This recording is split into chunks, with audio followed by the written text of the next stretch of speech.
The ceremony was beautiful. That's what everyone kept telling me. The flowers were perfect. The venue was charming. The weather cooperated like it had been ordered from a catalog. My dress fit like it was made for me, because it was. Sewn by Daniel's aunt, who'd spent 30 years as a seamstress before retiring. I smiled through all of it, posed for photos, laughed at the right moments, kissed my husband when the officiant said I could. And the whole time, I felt the empty chairs like phantom limbs. 4 chairs in the front row, reserved for my family. Mother, father, sister, grandmother, decorated with white ribbons and small bouquets, waiting for people who would never fill them. I'd sent the invitations 3 months ago, hand-addressed each one, chose the nicest cardstock, included personal notes about how much it would mean to have them there. My mother's response came 2 weeks later. Not an RSVP card. Those went unanswered. A phone call, carefully timed for a Tuesday afternoon when she knew I'd be at work. We won't be attending. You know why? I knew why. Daniel, who worked with his hands instead of sitting behind a desk. Daniel, who drove a truck with his company logo on the side instead of a luxury sedan. Daniel, who grew up in a 3-bedroom house in a working-class neighborhood instead of the gated community where I was raised. Daniel, who loved me in ways my family had never bothered to learn. He's not right for you, my mother had said when I first brought him home. He's fine for his kind of people. But you're a Whitmore. You can do better. His kind of people. Like he was a different species instead of a man who'd built a successful business from nothing, who treated me like I was precious, who remembered my coffee order and my fears and the names of all my childhood pets. I'd tried to explain, tried to show them who he really was, his intelligence, his ambition, his kindness, but they'd made up their minds the moment they saw his calloused hands and heard his accent, the slight twang he'd never quite lost from growing up in rural Tennessee. If you marry him, my father said, you're choosing him over us. I chose him, and now I was married, and my family wasn't here, and I was supposed to be the happiest woman in the world. I held it together through the reception. Daniel's family filled the space my family had left empty. His parents, his brothers, aunts and uncles and cousins who'd driven from 3 different states to celebrate with us. They welcomed me like I'd always belonged to them, and I loved them for it. But there's something about your own mother, your own father, something primal that no amount of chosen family can quite replace. After the first dance, after the toasts, after cutting the cake and throwing the bouquet and watching Daniel's niece catch it with a squeal of delight, I found him near the bar. I need a minute, I said. Just a minute. I'll be right back. He looked at me with those eyes that saw everything, that always knew when something was wrong. You okay? I will be. I just need some air. He kissed my forehead. Take whatever time you need. I'll cover for you. That was Daniel, always covering for me, always making sure I had space to feel whatever I needed to feel. I walked out through the side door, past the catering van, across the gravel lot to where my car was parked in the far corner, still in my wedding dress, train dragging through the dust, mascara already starting to burn behind my eyes. I climbed into the driver's seat, closed the door, and fell apart. The sobs came from somewhere deep, somewhere I'd been keeping locked all day, all month, all year really, since I'd accepted Daniel's proposal and my family had begun their slow withdrawal from my life. I cried for my mother, who wouldn't see me walk down the aisle, for my father, who wouldn't dance with me to the song we'd picked out when I was 12, for my sister, who'd been my maid of honor in every childhood game of pretend wedding, and was now 100 miles away, pretending I didn't exist. I cried for the life I'd imagined, the life I'd been promised, the life that was supposed to include everyone I loved in one place, celebrating instead of punishing. 10 minutes, maybe 15. Time stopped meaning anything in the blur of tears and toll. Then someone knocked on my window. I jerked upright, swiping at my face, expecting Daniel or Keisha or one of the caterers, wondering if I was okay. It wasn't any of them. Standing outside my car, in a lavender dress and sensible shoes, was my grandmother, Nana Dot. I stared at her through the glass, certain I was hallucinating. She'd told me she wouldn't come, had called me herself, voice shaky with age and something that sounded like regret. "Your father would never forgive me," she'd said. "I'm sorry, Meredith. I just can't." But here she was, 81 years old, standing in a parking lot in Arizona, tapping on my window like she was asking to borrow sugar. I opened the door. "Nana? You going to sit in there crying all night, or are you going to let an old woman see her granddaughter get married?" I couldn't speak, couldn't move, could only stare at her while tears kept streaming down my face. "Oh, honey." She reached out and pulled me into a hug, somehow managing to wrap her thin arms around all that fabric. "I'm so sorry I'm late. Traffic from Tucson was murder." "You drove from Tucson?" "Took a cab, actually. My license expired 3 years ago, and your father never let me renew it." Controlling, just like his mother. She pulled back and smiled. "That's me, by the way. I'm the controlling mother. I take full responsibility for how he turned out." A laugh escaped me, wet and broken. "I thought you weren't coming. You said—" "I know what I said. I was a coward."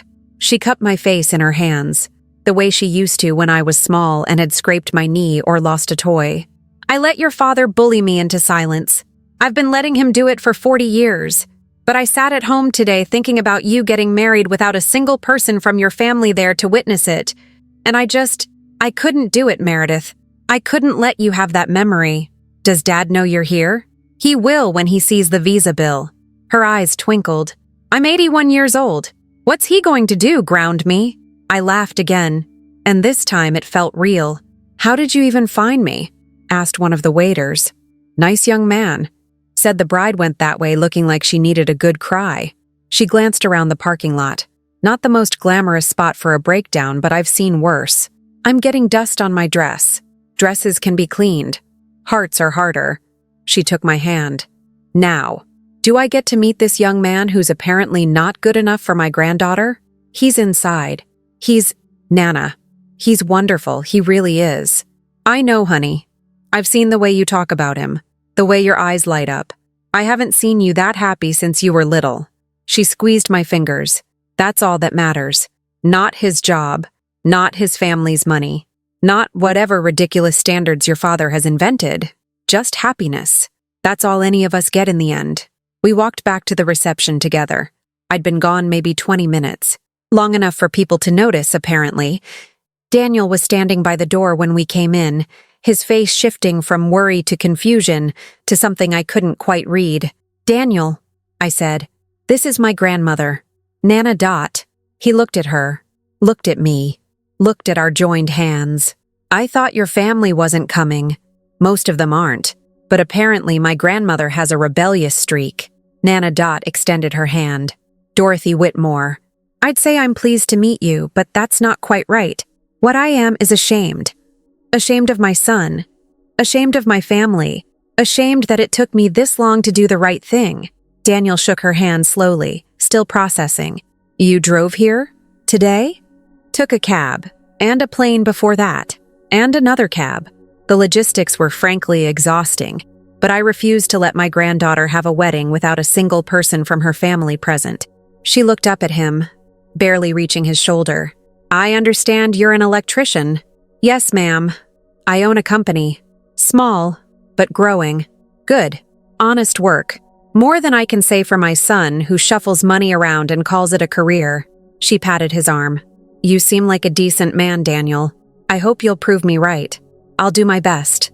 That's all any of us can do." She turned back to me. "Now, I believe I missed the ceremony, but I'd like to see you dance. Think you can manage that?" Short break here. We don't say this enough, but this channel exists because of you.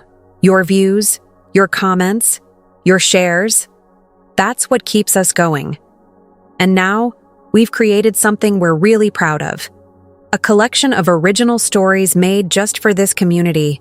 If you'd like to see what we've been working on and help support the channel, scan the QR code on screen. Thank you for being part of this. Now, back to the story. I looked at Daniel. He was smiling now, that slow smile that meant he understood, that he saw what this meant to me. "One more dance?" he asked. I nodded.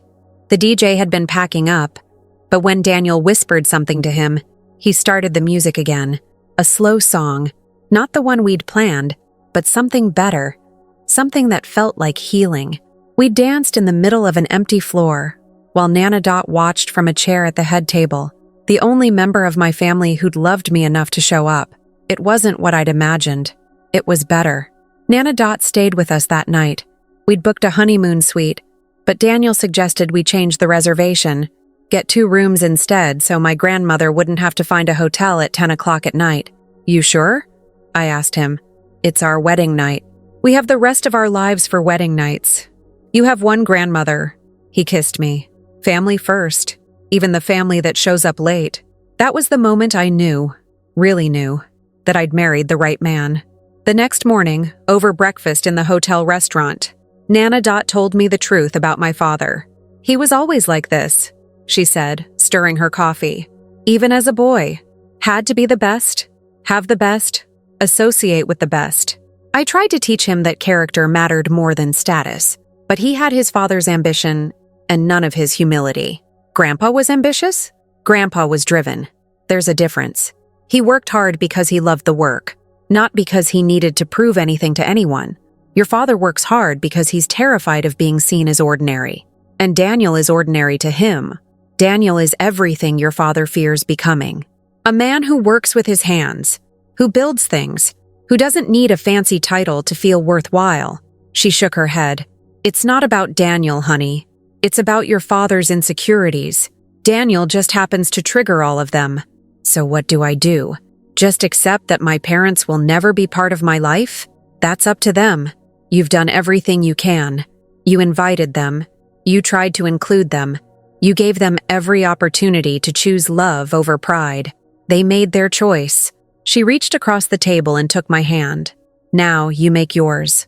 You build a beautiful life with that man.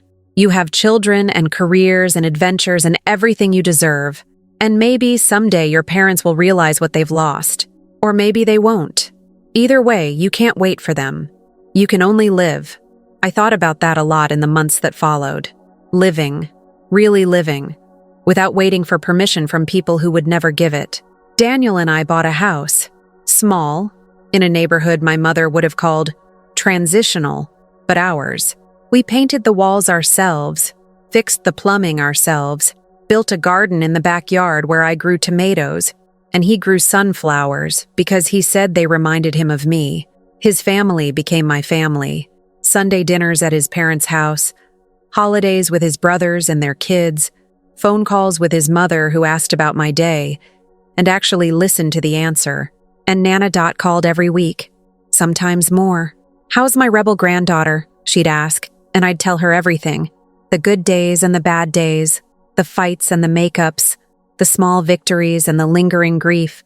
Do you regret it? She asked once. Marrying him? Losing them? I regret that it had to be a choice at all.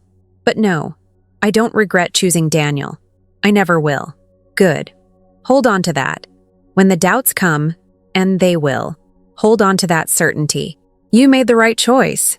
My sister called me a year after the wedding. Priscilla, the perfect daughter, the one who'd married the man my parents approved of, a lawyer with a family pedigree and a trust fund. They'd had a society wedding with 300 guests and coverage in the local paper. Now she was calling me at 11 o'clock on a Tuesday night, crying so hard I could barely understand her. Meredith, I need help. I didn't know who else to call. What's wrong? Graham's leaving me. He's been having an affair with his secretary for 2 years. 2 years, Meredith. Everyone knew except me. I sat down on my bed trying to process. I'm so sorry, Pris. That's awful. Mom and Dad are furious. Not at Graham. At me. They said I must have done something to drive him away. They said I should try to work it out. Think of the family reputation. That's insane. That's what I said. And Dad told me I was being dramatic, that marriages require sacrifice, that I should be grateful Graham is even willing to consider counseling. He's willing to consider counseling after cheating on you for 2 years? He says he can't promise it won't happen again, but he'll try to be more discreet. She laughed, a bitter, broken sound. That's what he offered me. Discretion. What do you want to do? I want to leave him. I want to take whatever I can and start over somewhere he's never heard of. Her voice cracked. But I'm scared, Meredith. I don't know how to be alone. I don't know who I am without them, without Mom and Dad and their approval, without Graham and his money. I don't know anything. I thought about my wedding day, crying in the parking lot, Nana Dot knocking on my window. You know one thing, I said. You know you're not happy. That's a start. How did you do it? How did you walk away from everything? I didn't walk away from everything. I walked toward something better. There's a difference. I paused. You have a place to stay if you need one. It's small, but there's a guest room. Daniel won't mind. You'd let me stay? After everything? After everything. After she'd sided with our parents, cut me out of her life, missed my wedding to have brunch with Mom instead. You're my sister. That doesn't just disappear because we disagree about who I married. She was quiet for so long, I thought she'd hung up. I was wrong, she finally said. About Daniel, about you, about all of it. I was so busy trying to be what they wanted that I never stopped to ask what I wanted. She took a shaky breath. I think I want to be brave, like you. Then be brave. It's terrifying and lonely and hard, but it's worth it. Priscilla stayed with us for 3 months. She arrived with 2 suitcases and the shell-shocked look of someone whose entire world had collapsed. Daniel gave her space, made her coffee in the mornings, fixed the leaky faucet in the guest bathroom so she wouldn't have to ask. He's really nice, she said one night, watching him through the kitchen window as he grilled burgers in the backyard. I know. I was horrible about him. I said terrible things to Mom and Dad. I told them you were making a mistake. I know that too. Aren't you angry? I thought about it. The years of silence, the empty chairs at my wedding, the casual cruelty of being erased from my family's life. I was, for a long time. But anger is exhausting, and I'd rather spend my energy on people who love me. I looked at her. You're trying to be one of those people. That matters.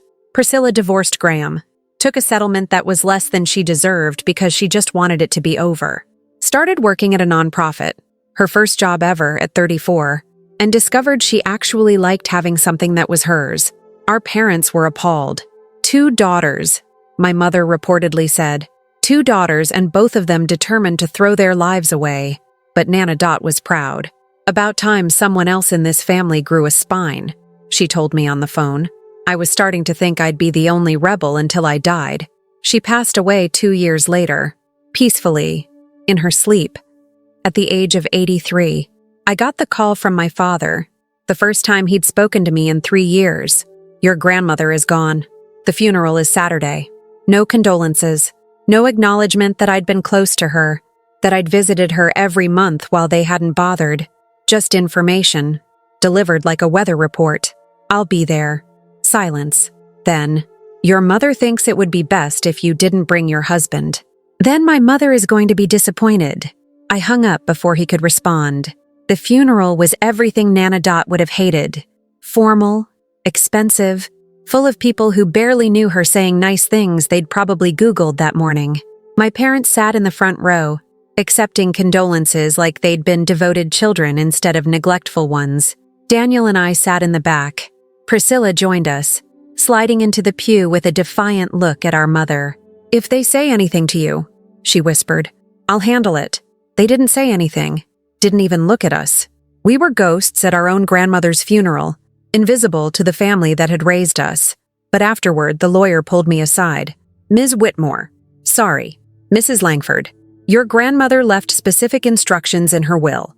There's a letter for you, and some personal effects. She was very clear that you were to receive them directly, not through your parents. He handed me an envelope, thick and heavy. Inside was a letter in Nana Dot's handwriting, shaky but legible. My dearest Meredith, if you're reading this, I've finally shuffled off, as they say. I hope I went peacefully.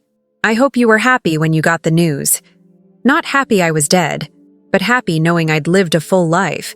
I did, you know, especially at the end, when I finally stopped caring what anyone thought. I want you to know that the day I came to your wedding was the proudest day of my life. Not because I was brave, I was terrified, but because I finally did something that mattered. I finally showed up for someone I loved, even when it was hard. You taught me that, Meredith. You taught this old woman that it's never too late to choose love over fear. I hope you know how much that meant to me. I'm leaving you my jewelry. The good stuff, not the costume pieces your mother always wanted. I'm also leaving you my wedding ring, the one your grandfather gave me 60 years ago. Wear it if you like, or save it for your daughter someday. Either way, I want it to stay with someone who understands what it means, and I'm leaving you one more thing, my blessing. Not that you need it, but I'm giving it anyway. Your marriage is good and true. Your husband loves you. Your life is beautiful. Don't let anyone tell you otherwise. With all my love, Nana.PS. Your father will be furious about the jewelry. That's part of why I did it. I laughed through my tears. Daniel read the letter over my shoulder, then pulled me close. She was something else. She really was. 5 years after my wedding, my parents asked to meet. A formal request delivered through Priscilla, who'd become the reluctant bridge between our two worlds. They want to see you, both of you. They said they're ready to talk. I was skeptical. Daniel was more so. What changed? I don't know. Mom's been different lately. Quieter. Dad had a health scare last year. Nothing serious, but I think it shook him. We agreed to dinner. Neutral territory. A restaurant neither family had any connection to. My mother looked older than I remembered. My father looked smaller somehow, like the anger that had inflated him for so long had finally leaked out. "Thank you for coming," my mother said. "I know you didn't have to." No, I didn't. Silence. Awkward, heavy, filled with years of things unsaid. "I've had time to think," my mother finally continued.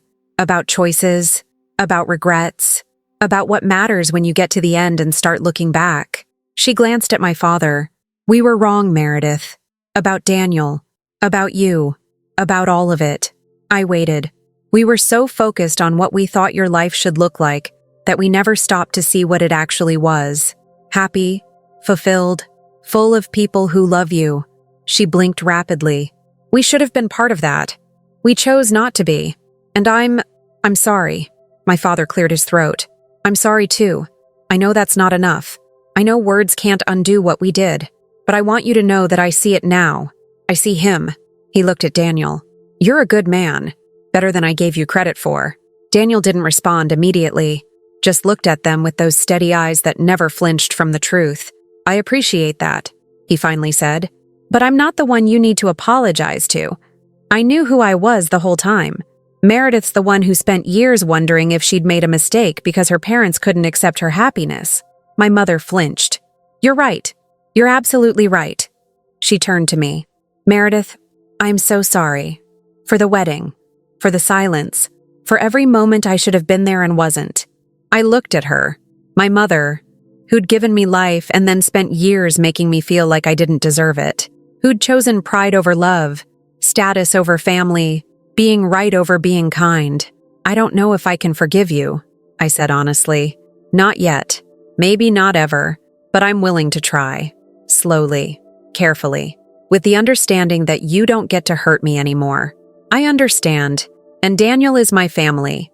If you want a relationship with me, you have to have one with him too. No more, it would be best if you didn't bring your husband. He goes where I go."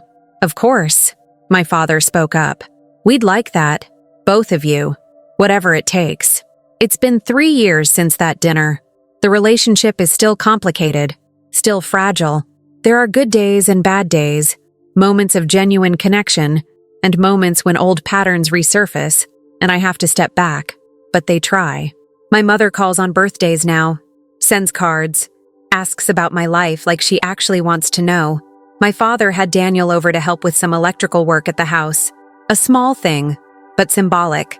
An acknowledgement that his son-in-law's skills had value. We're not the family I imagined as a child. We'll never have that easy closeness, that unquestioned belonging. Too much has happened. Too many wounds inflicted.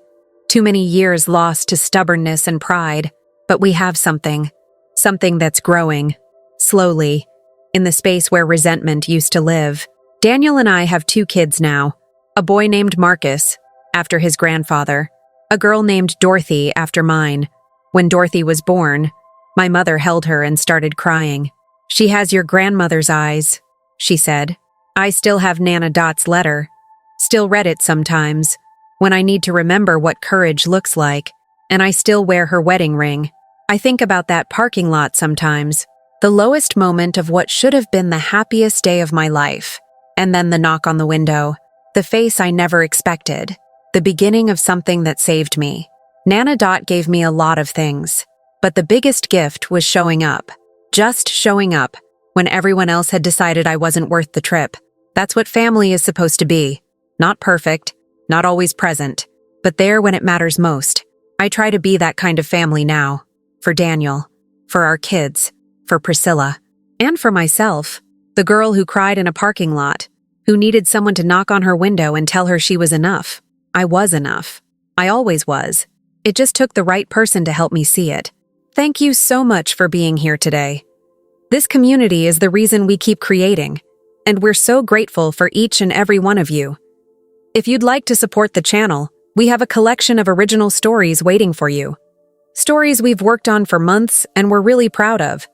Scan the QR code on screen or visit the link in the pinned comment. Thank you for everything, and we'll see you next time.